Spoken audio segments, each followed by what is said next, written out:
Okay, White Post Studio here, and I'm George Shevchuk.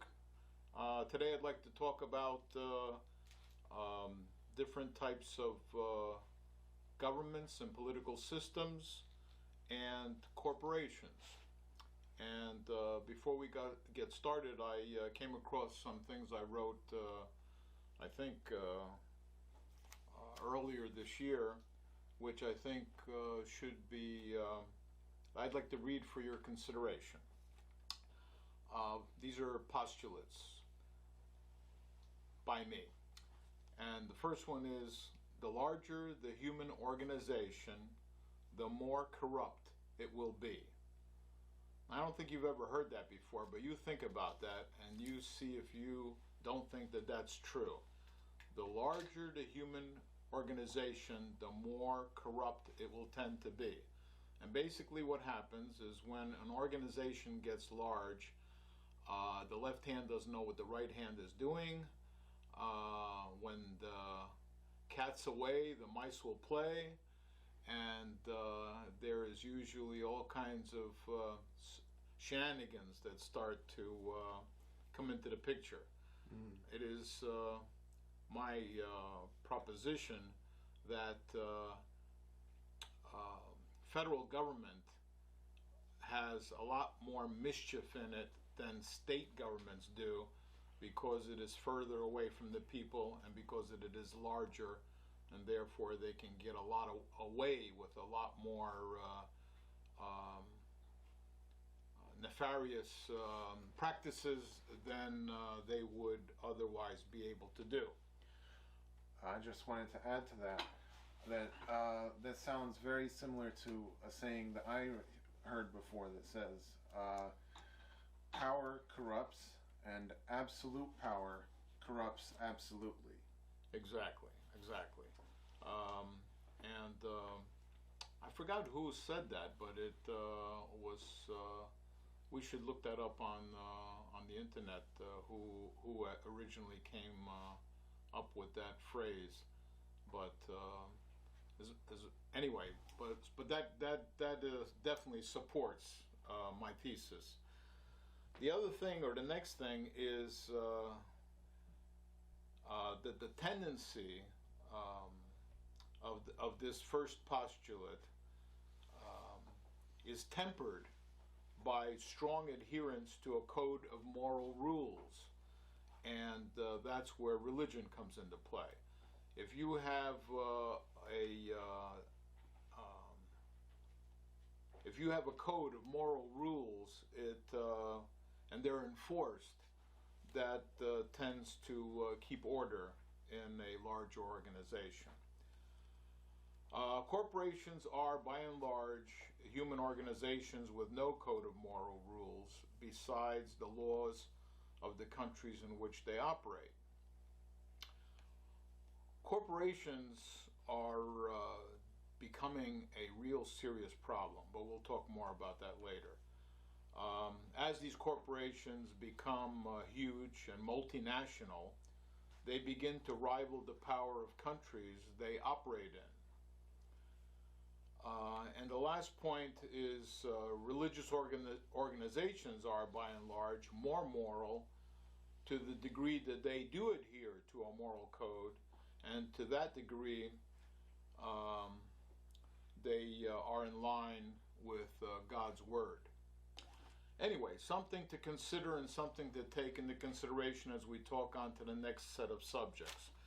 And the next set of subjects are, again, dynamic, multifaceted, and they have to be seen more or less in a comparative analysis. The things that I wanted to compare would be democracy, pure democracy, different forms of democracy, republics where the representatives are democratically elected,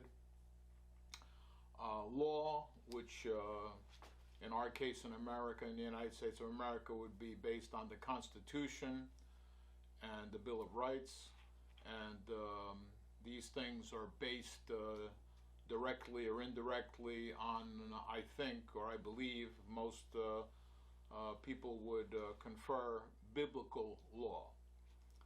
And then there's monarchy. Monarchy is something from the past, but still exists to certain small degrees in countries like England and Japan and Denmark and anywhere else. Yeah. So anyway, it's still around, but it's not nearly as prevalent as it used to be. And while we're considering these different forms of governing, let's also discuss communism versus capitalism. So I suppose you could have democracy in a capitalist society. You could have some democracy theoretically in a communist society. Although that's harder and more problematic, but it can be done, I suppose.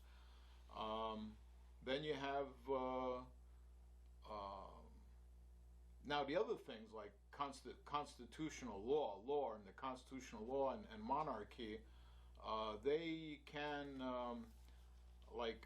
I don't think that they can like law. For example, law and constitutional government, I don't think that can coexist. That can coexist with a communist and a capitalist society. However, it would be a completely different type of constitution in the communist society than it would be in a capitalist society. And as far as monarchy goes, monarchy cannot coexist, I don't think. And it could have elements of communism, socialism, and monarchy could have elements of capitalism and free enterprise and that kind of thing within it. But monarchy is a whole different animal. It's a pyramid structure. It's some people would call it a tyranny, those people that are against it. But there are a lot of people that are in favor of monarchy. And as we see our current forms of government failing, some people are looking back to monarchy as a possible solution to the fact that our representative forms of government are not working out so well. To a large degree because our population is becoming apathetic and uninformed and to a large degree deceived by the media, which is connected to the corporations. So corporations are having a negative effect on representative forms of government, and if it gets bad enough, people would probably want to have some form of monarchy again. And which in my mind, monarchy has some definite downsides. I mean, what happens when a Caligula comes along in a monarchy? He's not so easy to get rid of. When we have a Caligula come along in our current form of government, where we have our executive, legislative, and judicial branches of government, we have, to the extent that they still exist, we have our checks and balances, and we have some means by which to impeach or get rid of a potential Caligula figure in our government. And to that extent, our system, in my opinion, is still superior.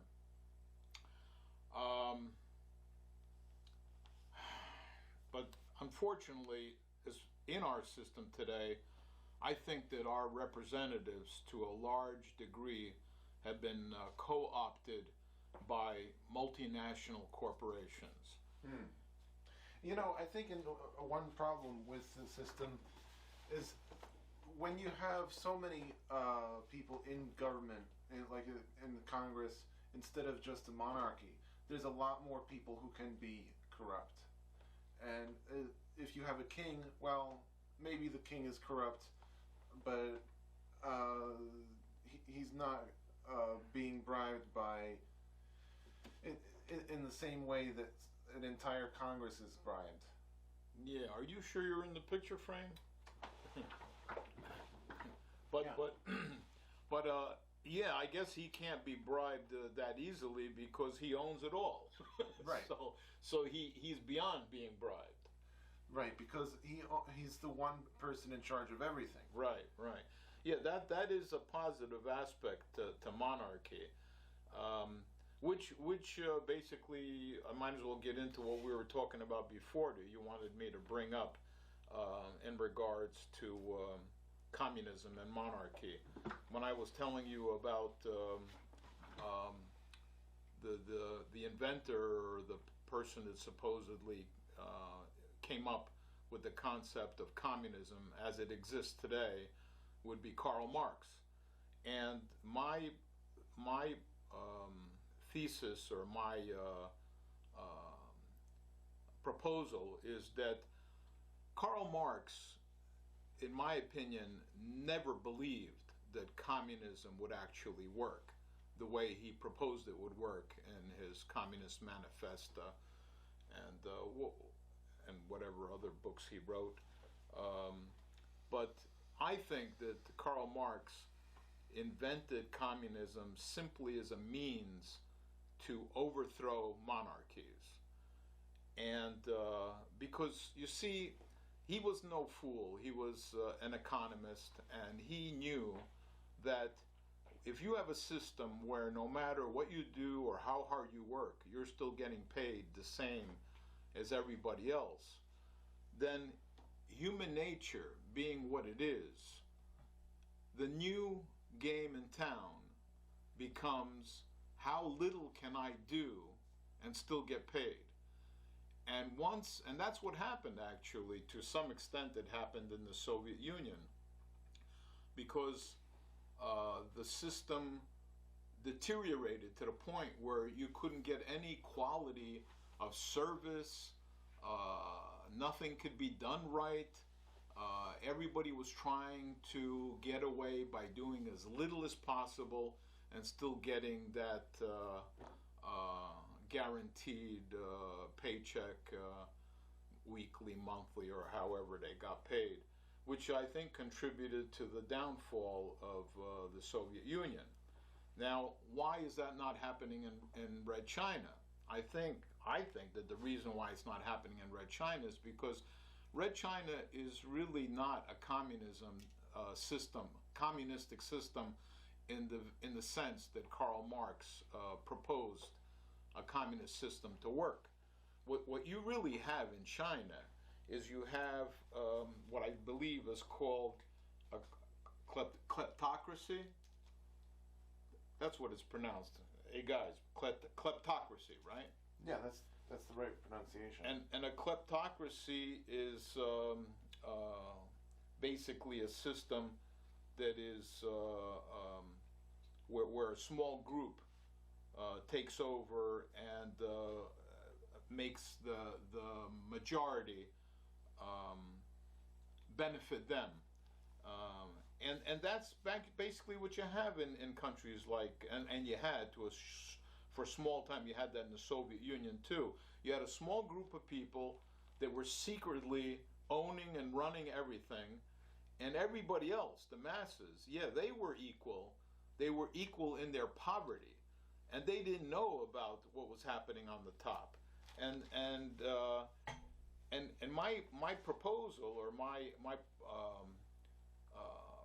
proposition or is that communism, pure communism, just simply does not work on this planet. Hey, maybe it'll work in heaven, I don't know. But it's not going to work on this planet because of man's sinful nature. We are corrupt beings by nature. And as soon as you have a situation where you have everybody supposedly becoming equal, then the people on the top start taking advantage, and the people on the bottom start doing the least amount that they possibly can and still get whatever share they can get.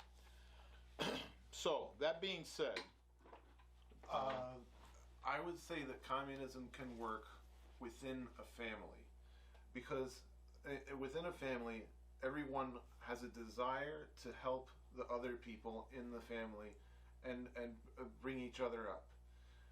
So you're going to want to do more for someone you love instead of doing the least amount possible.